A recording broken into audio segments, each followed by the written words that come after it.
안녕하세요. 결혼한 지 8년 만에 이혼한 30대 여성입니다. 솔직히 이혼을 결심하기까지가 쉽지만은 않았어요. 왜냐하면 저와 남편 사이에는 눈에 넣어도 아프지 않을 아이가 둘이나 있기 때문이었죠. 그래서 몇 번이나 아이들을 생각해서 어떻게든 참고 살아볼까 했는데 제가 하나를 양보하면 상대도 하나를 양보해주는 게 이치 아닌가요?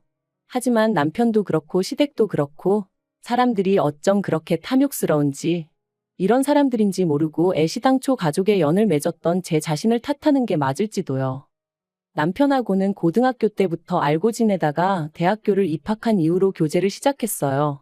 사실 고등학교 다닐 때도 남편은 몇 번이나 저를 좋아한다고 마음을 표현해 왔는데 당시엔 제 마음은 온통 수능에만 가 있었거든요. 그러니 남편의 고백이 귀에 들어올 리 없었고 한편으론 좀 한심하게 느껴졌던 것도 사실이에요. 그런데 대학에 입학하고 나서도 한결같이 저를 좋아한다고 하니까 저도 결국엔 조금씩 마음의 문을 열게 되었고 그렇게 연애를 시작했습니다.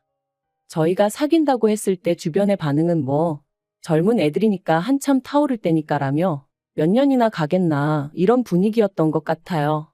실제로 남편은 군대에 가야 했고 전 유학을 계획 중이었으니 저 스스로도 길어야 3, 4년이나 사귀게 되지 않을까 생각했던 게 사실이고요.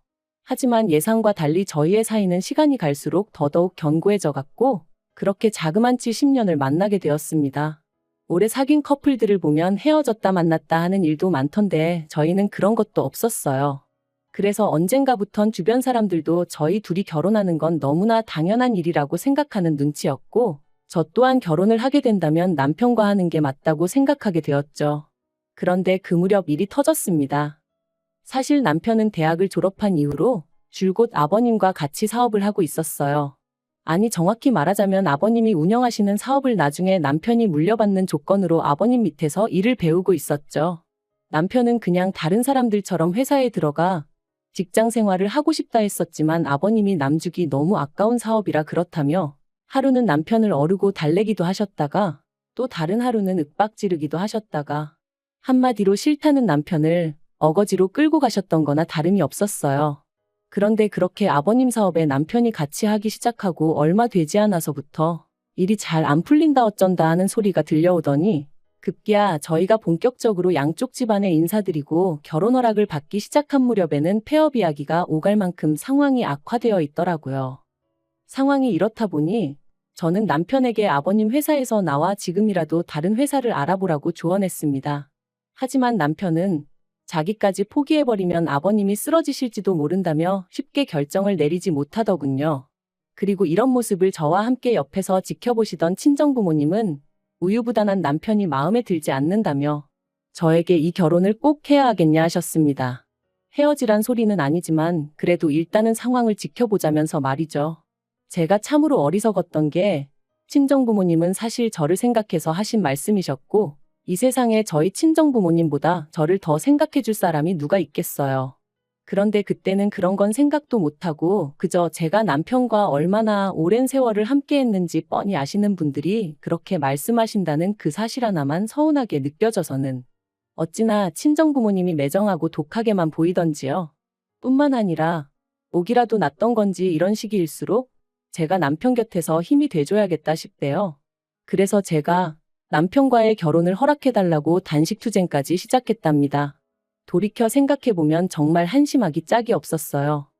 그래서 결국 친정에서 1억 8천 주고 아파트 한 채를 해주셨습니다. 혼수는 전부 제가 모아뒀던 돈으로 해결했고요. 그나마 이것도 받았다고 표현해야 하나 싶은데 결혼식은 양쪽 집안에서 반반씩 부담해 주셨으니 시댁에서 아예 아무것도 안 해주신 건 아니네요. 다만 친정부모님은 축의금은 저희 살림살이 사는데 보태라고 주셨고 시댁에선 남편 앞으로 들어온 축의금까지 싹 다 가져가셨어요.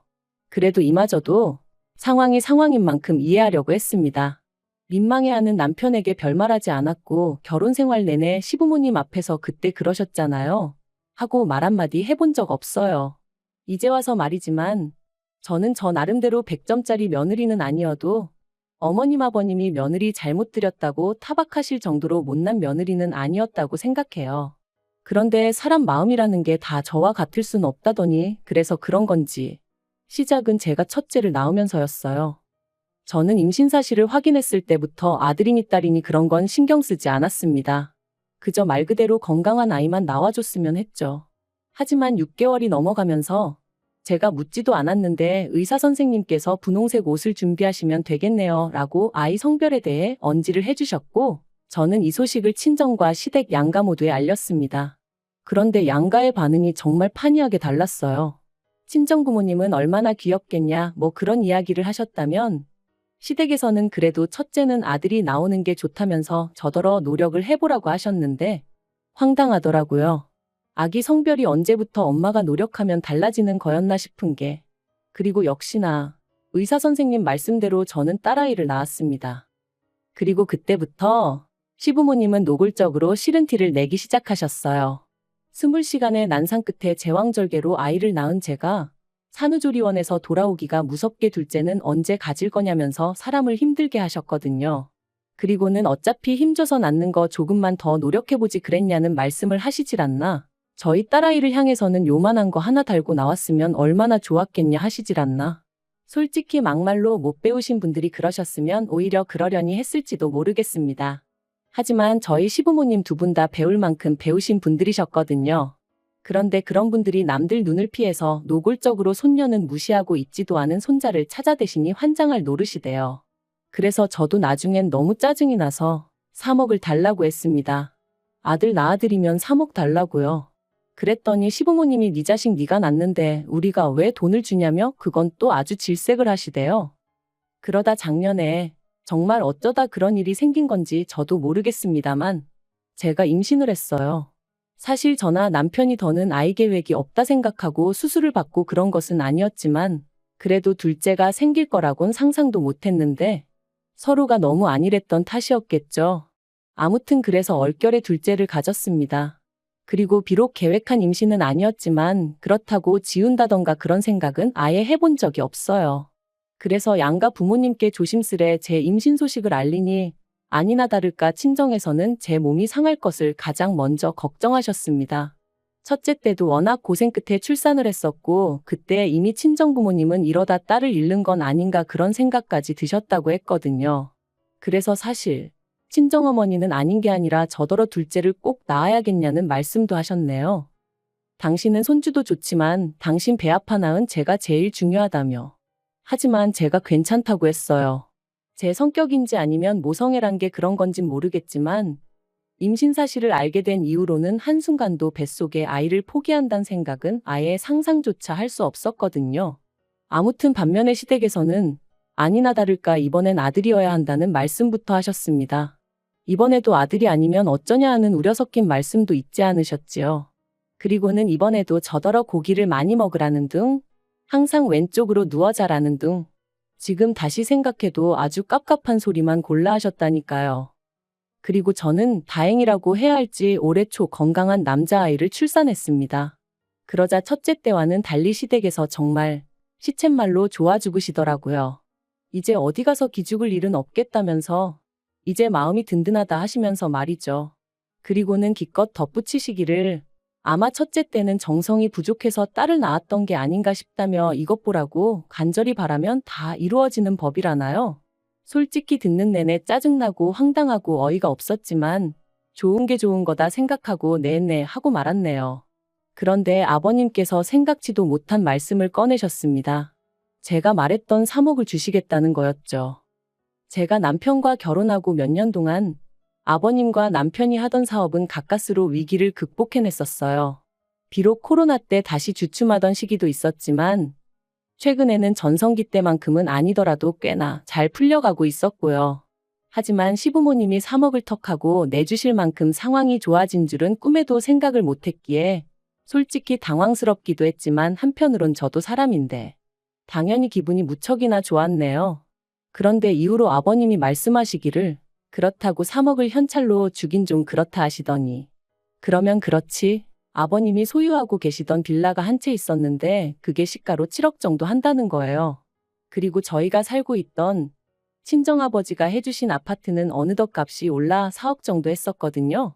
그러니까 저희가 사는 아파트를 팔아서 당신한테 4억을 주고 그 빌라에 들어가서 살랍니다. 그러면 나중에 팔면 3억이 남으니까 3억을 저한테 주시는 거라면서. 게다가 더 황당한 건 어쨌든 친정부모님은 1억 8천만 내주셨었지만 시부모님은 3억을 해주시는 거니 그나마 해준다는 빌라의 명의도 남편 명의로 하라는 거였죠. 저는 남편에게도 시부모님에게도 납득이 되지 않는다고 그러니 그냥 그 돈은 안 받겠다 했습니다. 그랬더니 이제 남편이 난리가 났어요. 시부모님이 크게 마음 써주시는 건데 그걸 그런 식으로 거절하느냐고 제가 계산을 이상하게 한다면서 말이죠. 그리고는 덧붙이기를 공동명의가 뭐가 그렇게 중요하냐면서 자기랑 저랑 세월이 얼만데 그까진 명의가 뭐가 중요하냐고 앉은 자리에서 3억을 그냥 날릴 셈이냐 뭐 그러더라고요.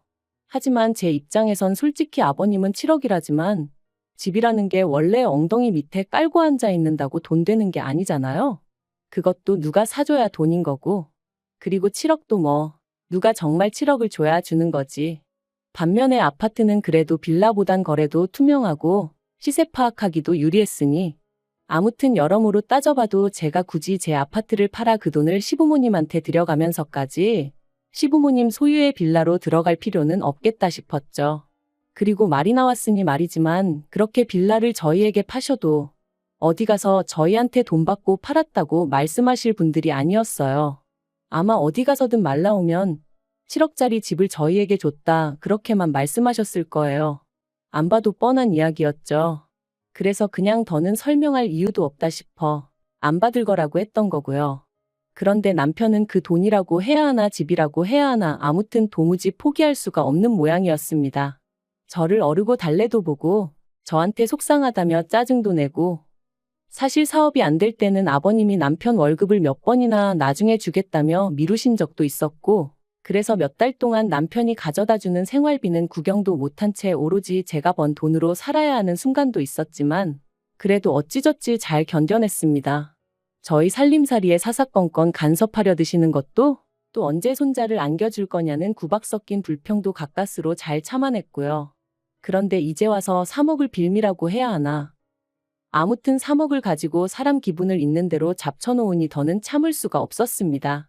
그래서 한 번은 제발 좀 그만하라고 소리를 질렀더니 남편이 기껏 한다는 소리가 제가 다른 여자들에 비해 얼마나 대단한 일을 한 것도 아니고 남들 다 낳는 아들 한 번 실패하고 두 번째 겨우 낳은 거 아니냐며.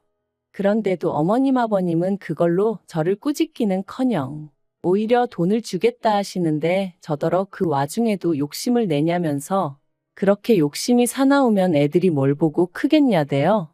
그리고 저는 그런 남편의 마지막 말에 완전히 이성을 놓칠 뻔했어요. 그간 내가 한 이불 덮고 잔 남자가 이딴 사고방식이었다는 것도 소름 끼치고 첫째를 실패작처럼 표현하는 게 혐오스럽기까지 했으니까요. 그래서 이때 처음 이런 남자를 내 아이들의 아버지로 두는 게 맞는 걸까? 차라리 이혼하고 혼자 키우는 게 애들한테도 더 도움이 되지 않을까 하는 생각이 다 들대요. 그렇게 하루가 멀다 하고 남편과 혹은 시부모님과 저는 말 그대로 싸움을 이어가야만 했습니다. 남들이 보기엔 어이가 없었을 테죠. 시부모님은 돈 준다 하고 며느리는 싫다고 하니 오죽하면 제가 자꾸 아버님 빌라가 7억이라고 하시는데 그럼 차라리 그걸 팔아서 3억을 저를 주시면 깔끔하지 않냐 소리도 했었거든요. 그랬더니 그 빌라는 기다리면 뭐 재개발이 될 수도 있고 호재가 많다면서 그렇게는 안 된다던데. 정말이지. 제가 여기다 다 적을 수가 없어서 그렇지. 말도 안 되는 말씀을 얼마나 많이 하셨는지 몰라요. 그리고 그런 와중에 남편은 계속해서 시부모님 편을 드느라 정신이 없었고요. 마치 애를 둘씩이나 낳은 제가 정말 자기랑 이혼을 하겠냐고 생각이라도 했던 건지. 하지만 결론부터 말하자면 네, 이혼했습니다. 막상 이혼을 마음먹으니 참으로 사람 사는 게 이렇게 허무했나 싶을 만큼 모든 일이 일사천리로 진행되대요. 재산이나 마나 제가 결혼할 때 친정아버지가 제 명의로 해주신 아파트라 그건 뭐 남편이랑 나눌 이유가 전혀 없었고요. 아이들의 양육권 또한 마찬가지였어요. 저한테 이혼의 이유가 있던 것도 아니고 경제적 능력이 없는 것도 아니었으니 아무리 남편 쪽에서 고집을 피운들 아이들 둘 다 제가 맡게 되었거든요. 그리고 그제서야 시부모님이 좀 뭐랄까 앞불싸 싶으셨던 모양인데 버스 떠난 뒤에 손은 든다고 문 열어주나요? 요새 그러면 벌금이에요. 이혼 후에도 제 생활은 크게 달라진 바가 없었습니다. 굳이 꼽자면 친정부모님이 전보다 자주 왕래를 하며 아이들을 챙겨주신다는 거 정도였달까요? 그리고 남편은 저와 이혼 후 시댁으로 아예 들어가 살기로 했다고 소식을 전해왔습니다.